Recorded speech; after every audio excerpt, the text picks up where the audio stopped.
Revelation comes up in the lectionary every 3 years. As I look forward, I go, oh, again? This year I thought, you know what? Sometimes I like a challenge. What can we do? So something that I've often avoided, feared, and misunderstood. Has anyone else avoided, feared, or misunderstood the book of Revelation? And it's Revelation, not Revelations. Well, see, we've often read it as a doomsday countdown filled with beasts and bowls of wrath and judgment reserved for those who fail a purity test. It's been used to frighten people, but Revelation, dig a little more, isn't a horror story. It's not a roadmap for the end of the world. It's a dream. It's a protest for persecuted people. Refuse to give in to despair. It's an invitation to be free from fear. In fact, it's a story of hope. John, the seer of Patmos, was writing to early Christians living under the boot of the Roman Empire. The empire said, worship Caesar, accept your place, don't resist. But John saw a different vision. It wasn't of a tyrant on the throne, but a lamb. And instead of walls and borders, a city with open gates and a river of life flowing through a healed creation. Revelation's not a secret code. It's testimony of people who were incarcerated and exiled and enslaved and poor, and yet they believed that God was coming to dwell among them. Not to destroy the world, to renew the world, not condemn it. And it kind of speaks to the kind of time we're living in today. Destruction every day of a planet whose climate is collapsing. Tyrants around the globe on the rise. A silencing of opposition. The denial of racism by erasing history. Well, Revelation dares to imagine this domination will not win. The Lamb, gentle, wounded, and just, is at the center of heaven. And the vision ends with a city, a community, a place where all nations bring their glory, a place where the Spirit and the bride say, come. Not just to a righteous few, but to everyone who thirsts. And so to help sort of reimagine Revelation, I imagined a conversation between three people about the meaning of Revelation.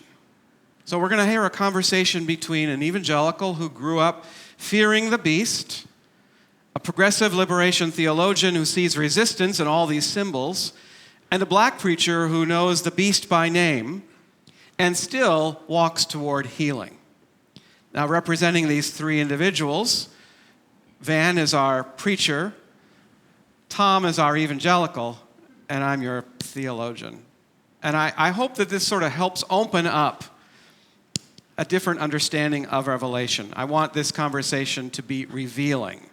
That no matter how deep the empire's shadow, there is a brighter light, a deeper justice, and a river of life that flows even here and even now.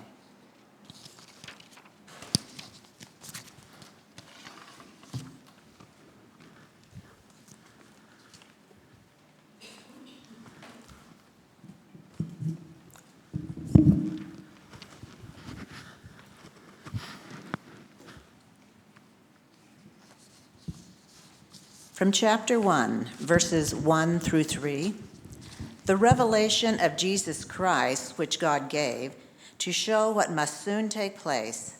Blessed is the one who reads aloud the words of the prophecy, and blessed are those who hear and keep what is written in it. I've always loved Revelation. It gives a clear picture of the end. Tribulation, the Antichrist, the rapture. It helps me stay focused, stay ready, stay pure. Because, if you stay ready, you don't got to get ready. Pure. Oh, yes. Well, it is powerful, but it's not a play-by-play of the end. See, I read it as a vision of hope from people crushed by empire. It's actually resistance literature. It's a cry that Caesar does not have the final word. And for black men and women whose ancestors toiled under lashes and laws, who still carry the weight of both racism and patriarchy, Revelation is fire and balm. It calls out the beast of white supremacy and still sings of a river that heals us all. In Revelation chapter 13, and I saw a beast rising out of the sea. The dragon gave the beast power and authority. Wait. Did I skip something? So the beast isn't just about some evil ruler in the future? No, it's of Rome back then. And now, it might be any empire, economic, political, religious, anything that demands worship and crushes the vulnerable. The beast wears many disguises: plantation, prison, even the pulpit. Systems that claim holiness but then thrive on domination. In Revelation chapter 5, then I saw a lamb standing as if it had been slain. He is worthy to open the scroll. But I thought Jesus returns in glory with fire and judgment. Well, Christ does return in glory.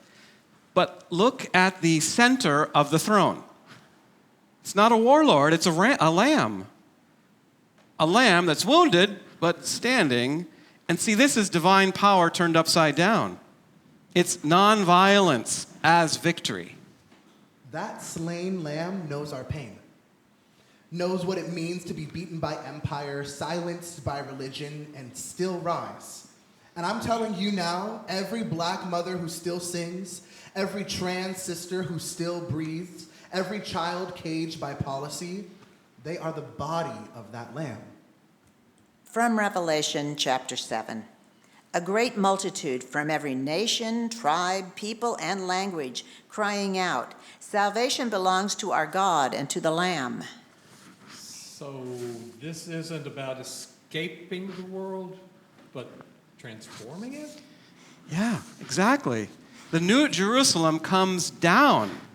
God doesn't evacuate us, God dwells with us. Right here in our skin, right here in our streets. If the city of God has open gates, then we better make room at the table, now.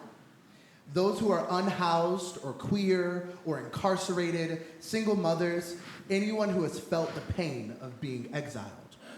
From Revelation chapter 21, then I saw a new heaven and a new earth. See, the home of God is among mortals. God will dwell with them. They will be their people. Huh.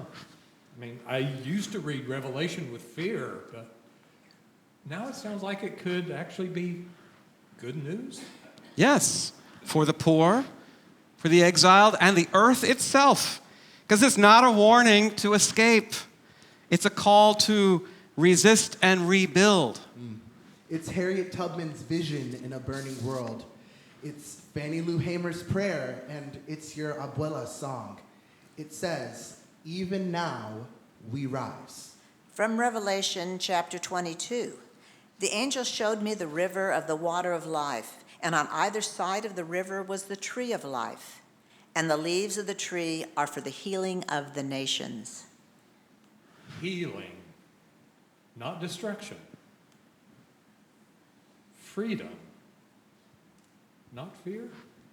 Yes, a river for the dry bones, a tree for every wounded people, and a lamb who leads us, not with wrath, but with wonder.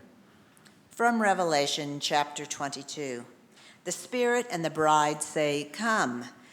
Let everyone who hears say, "Come." Let everyone who is thirsty come. Let anyone who wishes to take the water of life freely come.